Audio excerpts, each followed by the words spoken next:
Listen, the issue that most people are facing right now is that they keep focusing in their lives on being who they've been their whole life rather than focus on who they're becoming, right?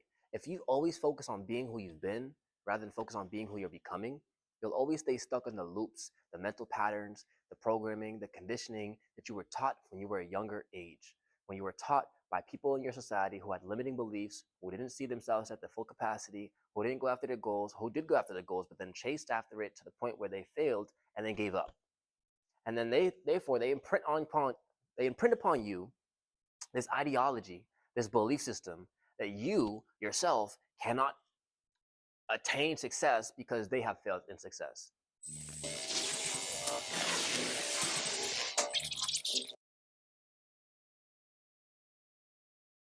And that's not okay. That's not right.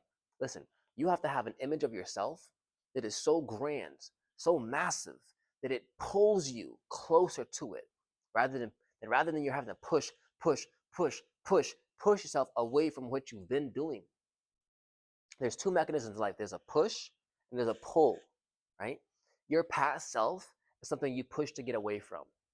Your future self, the version of you that you ideally want to become, is something that pulls you towards it. It naturally aligns with your spirit because it's something you want to be. But when you don't identify with it being possible for your life, you end up doing things that are not in alignment, that cause dis-ease within you, they cause frustration, they cause misbelief or disbelief in yourself, they cause a lack of trust because you keep saying, I'm going to do this, but you don't identify with being this way. So therefore, the action itself becomes difficult to actually perform, and therefore you don't align with it and you don't do it. So let's break it down. There's a version of you that is who you've always been, not because that's who you actually are, but that's who you've been conditioned to be. And then there's a version of you who you haven't even realized can be you, but you know it's possible because you see it inside your mind and you feel it inside your heart. But something doesn't align just yet because you haven't clicked into it yet. You haven't fully embodied or identified with this version of you because of this past self. Again, it's not about changing the old. It's not about building the old. It's not even about the old at all.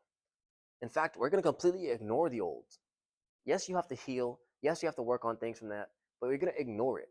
If you focus your mental faculties on becoming who you've always wanted to be and you give it your full highest discipline, you'll see an entirely new version of yourself transform within you. And when you transform within, you transform your life outside of you. Your thoughts, your emotions, and your actions, they're just, how do you put this the right way? A pattern. They're a pattern. There naturally happens. It's a process that naturally happens according to your identity. Your identity determines the thoughts, emotions, and actions that you have. So you don't change the output, which is the thoughts, emotions, and actions. You change the input, which is the identifying lens, which is the perspective you have, the self-image you have of yourself in your mind, the version of you that you see when no one else is around, the version that you believe is possible in your heart. That's the one that's going to take action in real life. So if you see yourself as this grand scheme thing, but your heart tells you, I'm not capable of that, you're not going to take the actions in the right path. I find it interesting that, in Catholic churches, they go Father, the Son, and then the Holy Spirit, something like that. I look at it a little bit differently. I do the same thing, right? But for different reasons. The mind, the heart, and then the body. And the body is like the arms, legs, arms, legs. So mind, heart, body, arms and legs, right? So if you want to transform your life, it's not about just transforming the mind, which is what some self-help does. They say you got to work on your mindset. Well, that's true. That's not everything. Then some self-help says, oh, you got to heal your internal wounds. Well, that's true. That's not the full scope of the picture. And then some say you got to work on your actions, your daily disciplines. And while that's true, again, it's not the full picture. If you focus on one of these things, one of these three things, you're only going to work on a fragment of the whole picture. It's like working on a little piece of the puzzle rather than the entire puzzle. You need to see the whole picture. And then from there, the end in mind, the end goal in mind, work backwards and build from there. So let me explain. My mentor always says you got to begin with the end in mind. What does that mean? It means you see the whole picture. the whole picture. And then you break it down, right? You break it down backwards. You say, okay, if this is the whole picture of my overall life, what do I got to do in 10 years? Or who do I have to be in order to achieve that? Let's start there, right? Don't worry about what you're going to do or what you're going to have. Who must I be in order to achieve this? What kind of person do I have to become in order to think, feel, and act this way, right? How does this person think? How does this person act? How does this person feel? Think about those things, feel those things, and act that way. But before we even get to that, right? So that's the whole image. If that's who I am overall in life, what does that look like in 10 years from now, right? And what do I got to be? What do I got to do in 10 years or be in 10 years in order to have that in my overall life? What is my 5-year goal in order to get to that 10-year goal? What is my 1-year goal in order to get to that 5-year goal? What is my 6-month goal in order to get to that 1-year goal? What is my quarter goal in order to get to that 6-month goal? What is this month's goal in order to get to that quarter goal? What is this week's goal to get to that monthly goal? What is today's goal in order to get to that weekly goal? What is this hour's goal to get to that daily goal? What is this moment's goal in order to get to that hourly goal? See, when you think about the big picture, it allows you to break down the pieces all the way down to the last step that you have to take right here, right now. But if you don't have any identification about who you are, no clarity in that realm, where are you aiming? What are you going to be thinking? What are you going to be doing? What are you going to be feeling? You don't know. You have no idea. And it's not because you don't know what to do or where to go, but it's because you don't have any clarity about who you are, about what you're identifying with, about the lens of how you see yourself. You don't have an image of yourself that is so massive, so great, so wonderful that you could go after it. You're stuck with the self-image of your past, the version of you that says, I can't, I'm not capable of, I don't know if it's possible. And you're struggling because you're going based off of a system, a belief system that you never chose. You're going off of a thought pattern that you never chose, an emotional alignment that you never chose, a spiritual connection that you never chose.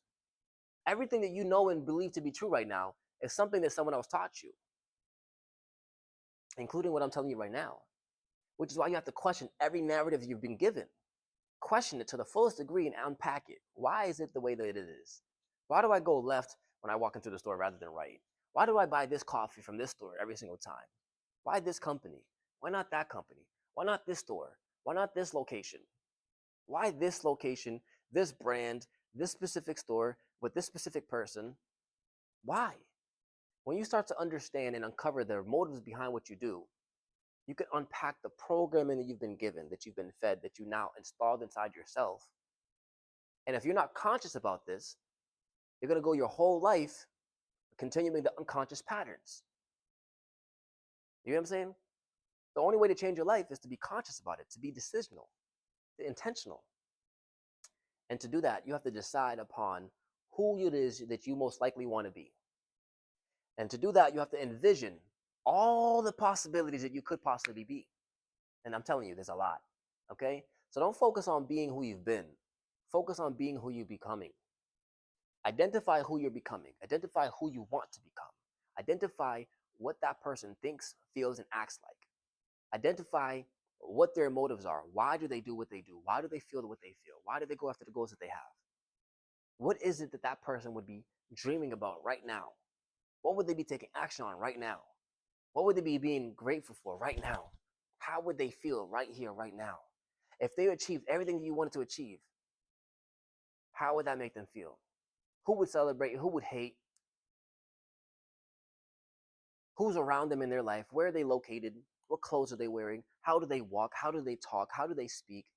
Get down to the very nitty gritty of your senses. Immerse yourself in the realm of that world as if it was true today. And watch your entire life change when you emanate that, embody that, and you act accordingly, you think accordingly, you feel accordingly, in alignment with that version of you that you see in your mind. It's not who you've been, it's who you're becoming. But it's not about either one of those, it's who you're being right now. Yesterday determined who you are today. Tomorrow is determined by who you are today. So you don't have to begin. Let me start that again. Yesterday determined who you are today. But who you are today determines who you'll be tomorrow. And you don't have to continue being who you've been your whole life. So if you allow yourself to be continued by the past and to continue ruling from the past, if you allow yourself to continue being who you've always been, then guess what your future looks like? It's who you always been, not who you're becoming. Ooh, let me say that again in case you didn't catch it. If you allow yourself to be who you've always been, then you won't ever be who you're becoming. You'll be who you've always been. And the future you will not be who you're becoming, it'll be who you've always been. So you can either choose to stay stuck in the past, right here in the present moment, and in your future, or you can choose to say, that was my past. It's no longer who I choose to be. Who I choose to be is who I'm becoming, and I'm coming into being right now in this present moment. I choose to be, I decide to be. And when you decide, you're saying, this is the path I'm taking, and I cut off all other paths. Right? To decide is to cut off. So I'm no longer going to be this way, I'm going to be this way. If I'm in a fork in the road, that means that I'm walking down a path, and then there's two paths in front of me. I could choose to go this way or to that way. I'm going to choose the path that's most ideal for me. And there's a version of you that says, I'm going to continue doing what I know. And there's a version of you that says, I don't know this path or where it's going to take me, but if I take it, great things could happen. Most people, they choose comfort, not because they want to, but that's how their brain's wired. Safety. It wants to preserve you and your life. And when it's seen something it doesn't know, it feels like that's dangerous. Unknown is scary, unpredictable, and it's unfamiliar. And that feels like danger to your nervous system. So a lot of times people will revert back to their old ways because they're familiar with it. You ever heard the phrase, how does it go again? Dealing with the devil you know, right? Dealing with the hell that you know rather than one that you don't. A lot of times people go and deal with the things that they know because that's familiar to them. They can handle that. They know what's to come, rather than dealing with the version of themselves that they don't know. But the blessing in life is that the more you get exposed to, not always a good way, the more you get exposed to in a positive light, positive connotation, the more that you have an experience about things you're unfamiliar with. And now you can become familiar with it. Success is probably something you're unfamiliar with, in whatever realm that looks like, whether it's fitness, whether it's health, whether it's wealth, whether it's a social connection, whether it's mental, whether it's spiritual, whether it's emotional. You are unfamiliar with an area, you're more likely not going to continue to go down that path. But there is nothing wrong with being in discomfort. There's nothing wrong with being in discomfort. In fact, being in discomfort is how you actually grow. You want to grow in life? You want to expand yourself? You're going to have to be comfortable being uncomfortable. Learn to grow in an area of yourself that you're unfamiliar with. You're not going to become who you've been by staying who you're not going to become someone new by staying who you've always been. In order to become someone new, this version of you that you've always wanted to be, you have to be different. You have to do different, think different, feel different, move different. You're going to literally be different. And people are going to be like, you changed. Oh my God, I can't believe it. Yes, you have changed. You have evolved. Would they have preferred you stay the same your whole life? That's on them. Maybe that's because they're uncomfortable with the fact that they are seeing your growth and evolution, and it triggers something inside of themselves that makes them say, hey, I need to grow too. And they don't want to grow yet. So now they want to keep you down with them so that you're at the same level as them, stuck and not going anywhere. Is that what you want? I don't think so. Otherwise, you wouldn't be watching this video to this point. You want to grow, you want to change your life, then again, focus on that one line. Don't focus on how you've always been. Don't focus on being who you've always been. Focus on being who you're becoming. Focus on being who you're becoming. Have an image of yourself in your head that you know this is what you want to be. How do they think? How do they feel? How do they act? And go after that vision every single day with positive thoughts of that ideal version, positive emotions of that ideal version, positive actions that are in alignment with that ideal version. How would that person think? How would that version of me feel? How would that version of me act? And then do, think, and feel those things every single day. And it's not about doing something first or having something first in order to be this. You actually have to be it. Identify yourself as this being and then do it. That way you can have it. Let me explain. You don't go to the gym and work out so that you can have muscles and then feel confident, which is what most people try to do. But then they give up, they have burnout, they quit, It's too late. You identify with the person who's being healthy, who's taking care of themselves, who's always working out. Then you actually do the actions of working out, and then you have the physique and the health. Make sense? Be, do, have, not do, have, be, or have, do, be. Okay? Be, do, have. Be, do, have. Which is why I say the identity, the being. Don't focus on being who you've been. Focus on being who you're becoming. That's all I got to say for today. If that resonates, share this message with somebody who needs to hear it today. If that doesn't resonate, put down in the comments what actually will resonate with you. Let me know so I can make videos on that. Because at the end of the day, this is what I know to be true. It's helped thousands of other people.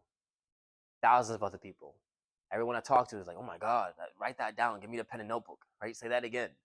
If that's you, put in the comments down below how it helps you and how you're going to use it moving forward. What's the image of yourself that you see? When you see yourself as the ideal version, what does that look like?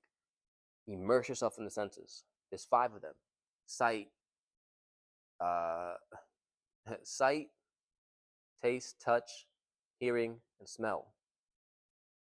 SSTTH. Immerse yourself in your imagined senses because your reticular activating system cannot tell the difference between what is real or what is imagined. It just doesn't know. And if you repeat the repetitions enough times, you'll completely reprogram your subconscious to identify with the version of yourself that you're becoming. And therefore, it'll become natural instincts of your habit, your natural habitual behavior. You'll become familiar. And when it's familiar, it becomes easy. When you're identifying this version of yourself, naturally, the action, the thoughts, the results, they come easily. It becomes a natural part of who you are. You're no longer forcing it. You're no longer having to fight with yourself or with the world or anyone else. You're not getting frustrated. You're not self-sabotaging. You're not going through loops of the patterns that will go over and over again that aren't working. You're intentional. You're decisive. You're at peace. You're orderly. You're prepared. You're fulfilled. And so much more because you're choosing to be something greater and you're acting towards it. You're moving towards it. You're thinking towards it and you're feeling towards it. Be it first. Before you actually do anything, before you make any moves, sit still and I know who you are. That's all I got to say for today. As always, stay blessed and stay beautiful.